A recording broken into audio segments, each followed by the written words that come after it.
उत्तर प्रदेश के एक छोटे से कस्बे में एक व्यक्ति रहते थे जिनका नाम था चिरंजीव लाल।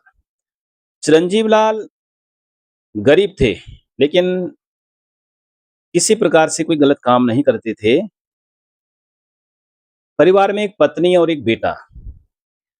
बहुत मेहनत करती अपनी पत्नी और बेटे को खुश करने के लिए, उनका सुखी जीवन बनाने के लिए। लेकिन समय बेटा केवल 10 ही साल का था, तभी चिरंजीव लाल की पत्नी का निधन हो गया। अब मानो चिरंजीव लाल पर दुखों का पहाड़ टूट पड़ा। अब करें भी तो क्या करें? बहुत दुःख हुआ, रोई, लेकिन परमात्मा के आगे किसी की नहीं चलती, समय के आगे किसी की नहीं चलती। जो भगवान ने सोचा है वो तो होकर ही रहता है। अब बेटे को पालने की ज़िम्मेदारी और काम करने की ज़िम्मेदारी कैसे होगा, यह सोचकर चिरंजीव लाल परेशान कि मैं घर में बेटे का पालन-पोषण करूँ, घर के काम करूँ या नौकरी करूँ। एक दिन चिरंजीव लाल का जो मित्र है उसका नाम है सुखीराम, पड़ोस में रहता है।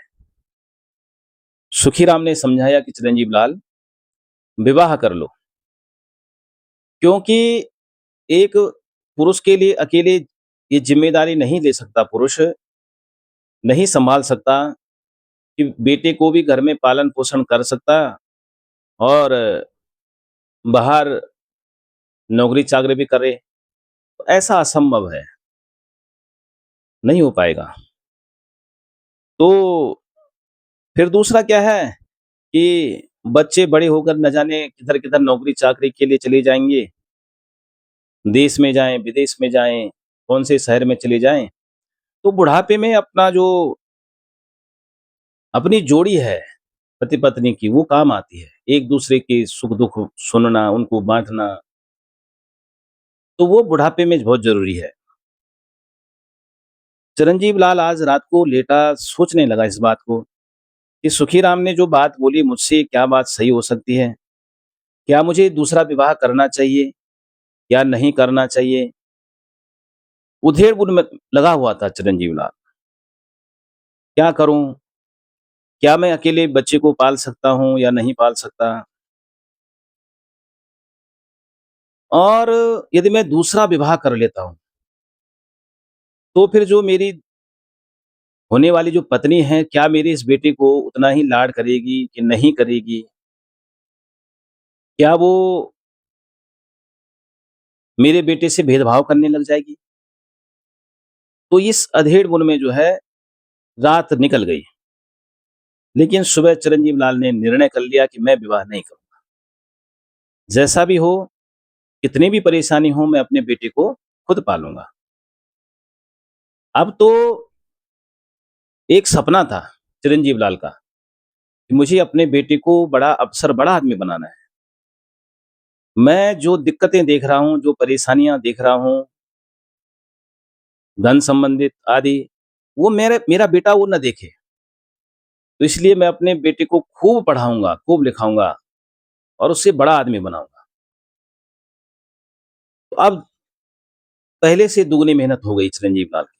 घर के सारे काम करते और फिर जो है किसी व्यापारी के यहाँ नौकरी करते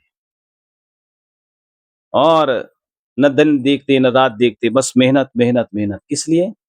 कि मैं अपने बेटे को एक बड़ा आदमी बनाऊँगा। उसका जीवन सुखमय हो सके, उसका जीवन समृद्धि हो सके, इसलिए मैं मेहनत करूँगा। और खूब कष्ट झेले चिरंजीव लाल ने। शरीर थक जाता, टूट जाता शरीर दिन-रात काम करके। लेकिन फिर जैसे अपने बेटे की सूरत देखता, शक्ल देखता, वो थकान मिट जाती। फिर एक अंदर से आवाज़ आती, नहीं चिरंजीव लाल, मेहनत करनी है। तुझे अपने बेटे को बड़ा अफ़सर बनाना है, बड़ा आदमी बनाना है। यदि तू आज डिग जाएगा, तू आज हार जाएगा, तो तेरा बेटा भी तेरे जैसे ही उसको दुःख झेलने पड़ेंगे। कोई बात नहीं, तू मेहनत कर ले और जो तू मेहनत आज कर रहा है, यदि तेरा बेटा लायक हो गया, तेरा बेटा बड़ा आदमी बन गया तो बुढ़ापा तेरा बहुत अच्छे से गुज़र जाएगा। सुखी से तेरा बुढ़ापा गुज़र जाएगा। अपने आप से चिरंजीव लाल बात करता। यदि आज मैं मेहनत कर लेता हूँ, तो वो मेरा जो बुढ़ापा है, उस बुढ़ापे में मैं सब भूल जाऊँगा, ये दुःख। क्योंकि तब मेरा बेटा मेरी सेवा करेगा और तो इस सोच से वह दिन-रात मेहनत करता चिरंजीव लाल।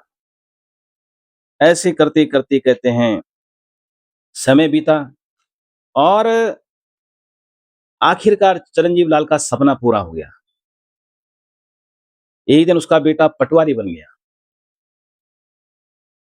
चिरंजीव लाल तो आज खुशियों से कहते हैं इतना खुश हो गया कि सारी ज़िंदगी के दुःख भूल गया। जो सपना उसने देखा था अपने बेटे को पैदा होते ही, वो सपना आज साकार हो गया। बेटा बड़ा आदमी बन गया और खुशी के कारण आँखों में आज आँसू आ गए, खुशी के आँसू। आसमान की तरफ देख कर के और बुदबुदाने लगा चिरंजीव लाल। देखा बिटवा की मम्मी,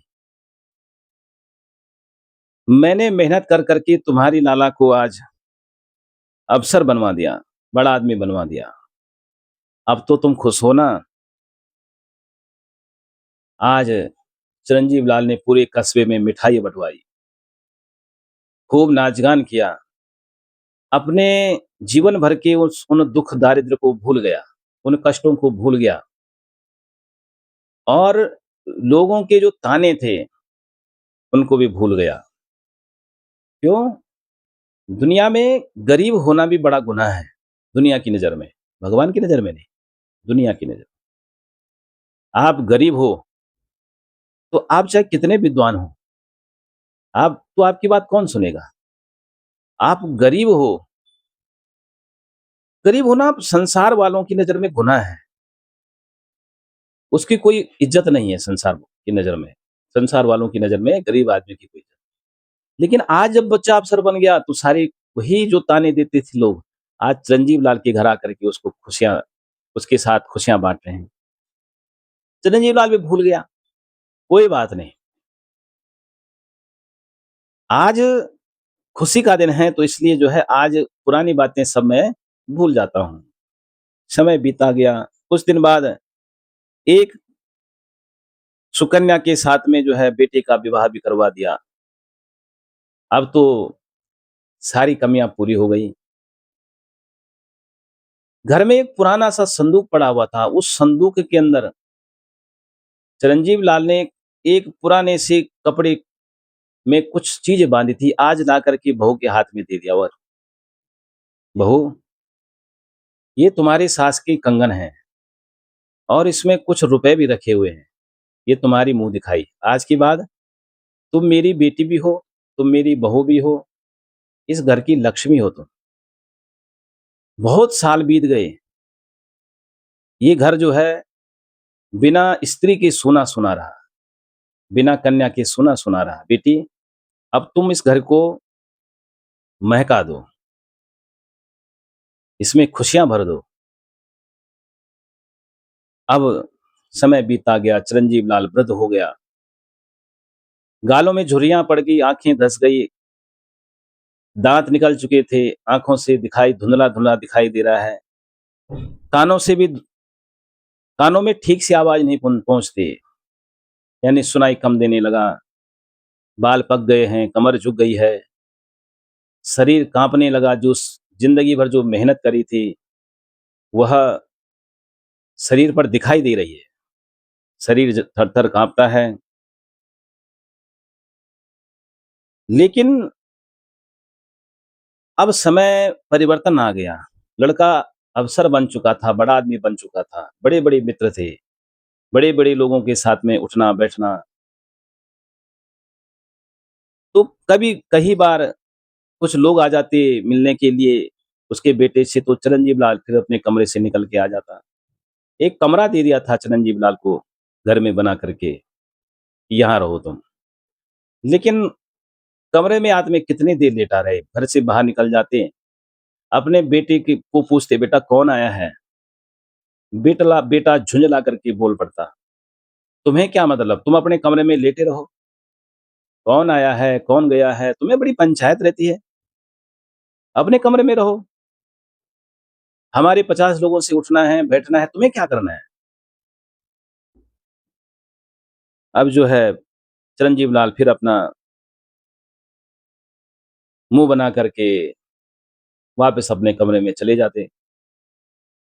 पोता भी हो गया था, तो चिरंजीव लाल सोचते चलो पोते को देखने उसके कमरे में चलते हैं, थोड़ी देर उसको उसके साथ खेल लेंगे, मन हल्का हो जाएगा। जैसे उसको पकड़ने जाती, बहू झुंझला जाती, क्यों जी इसको गिराओगे क्या? ऐसे तुम्हारा शरीर काँप रहा है, क्यों उठाने की कोशिश करते हो उसको? तुम्हारे हाथ में ये दरारें पड़ रखी हैं, उससे मेरे बच्चे का कोमल शरीर जो है चुभेगा नहीं वो। दूर खड़े होकर के देखो, और देखना क्या है? तुमको दिखाई तो देता नहीं है, जा करके अपने कमरे में लेटो। तो फिर वो अपने कमरे में चले जाते हैं। अब ऐसे ही बेटे को बाप की शर्म आने लगी। मेरा बाप ऐसा है, पुराने कपड़ों धोती कुर्ता पहन के रहता है, पुराने ढंग से रहता है, कैसा जर्जर शरीर है। बड़े लोगों के साथ में उठना बैठना बेटे का हो गया था, इसलिए अब बाप से शर्म आने लगी। जिस बेटे के लिए पूरी जिंदगी लगा दी, दिन देखा न रात देखी, केवल मेहनत करी, मजदूरी करी, कभी खाना खाया, कभी नहीं खाया, आज वह बेटा बाप से शर्म करने लगा। अब कहते हैं एक दिन बेटा क्या हुआ, बाजार गया, 5 मीटर भगवा कपड़ा ले आया और अपने पिता के हाथ में रख करके बोला, ये भगवा कपड़ा है। तो चिरंजीव लाल ने कहा, बेटा ये क्यों, ये क्या है, क्यों लाया है? बेटा बोला, ये भगवा कपड़ा है, ये आपके लिए है, इसका चोला बनाओ और हरिद्वार चले जाओ। आज तो बेटे की बात सुनकर चिरंजीव लाल के पैरों की नीचे से जमीन खिसक गई। शरीर पहले ही कांप रहा था, अब तो तेज तेज और कांपने लगा। लड़खड़ाती जवान में बोला, बेटा ये क्या कह रहे हो? हाँ ठीक सुन रहे हो तुम, बेटा बोला, तुम्हारी रोज रोज की चिक चिक से हम तंग आ गए हैं। कहीं घूमने की इच्छा करती है, जा नहीं सकते तुम्हारे चक्कर में, कहीं बाहर होटल में खाने की इच्छा करती है, तुम्हारे कारण जा नहीं पाते, तुम्हारे कारण घर में कोई पार्टियां नहीं कर पाते, अपने बड़े बड़े दोस्तों को नहीं बुला पाते, इसलिए अब तुम ये कपड़ा उठाओ, अपने लिए चोला बनाओ और जाओ। धसी हुई आंखें जो अंदर धस चुकी है, उनमें आंसू आ गए, गालों पे झुर्रियां पड़ी हुई हैं, उन झुर्रियों के रास्ते वो आंसू नीचे गिरने लगे। लाठी के सहारे खड़े हुए चिरंजीव लाल और एक कैंची उठाई, कैंची से उस भगवा कपड़े के दो हिस्से करे, एक टुकड़ा 2.5 मीटर का टुकड़ा अपने थैले में डाला और दूसरा टुकड़ा अपने बेटे के हाथ में पकड़ा दिया, बेटा इसको रख ले। बेटा बोला, मैं क्या करूंगा इसका, इसको तुम ले जाओ, मैं क्या करूंगा, मेरे किस काम का है? चिरंजीव लाल बोला, बेटा मुझे पता है आज तुझे इसकी जरूरत नहीं है, लेकिन जिस दिन ये तेरा बेटा बड़ा हो जाएगा और तुझे लात मार करके घर से भगाएगा, उस दिन ये तेरे काम आएगा। तू तो मुझे कपड़ा दे रहा है ना, लेकिन हो सकता है ये तेरा बेटा बिना कपड़े के तेरे को भगाए, तो उस समय ये तेरे काम जरूर आएगा। इसको रख ले संभाल करके अभी से, क्योंकि जैसी करनी वैसी भरनी, जो तू बो रहा है ना, तुझे वही तो काटना पड़ेगा, वही काटेगा, इसीलिए इस कपड़े को संभाल। और इतना कह करके लाठी का सहारा लेकर के चिरंजीव लाल घर से निकल पड़े। तो इस कहानी का सार है, जैसी करनी वैसी भरनी। आपको कहानी कैसी लगी? अच्छी लगी हो तो चैनल को सब्सक्राइब करें, शेयर करें। जय श्री राम।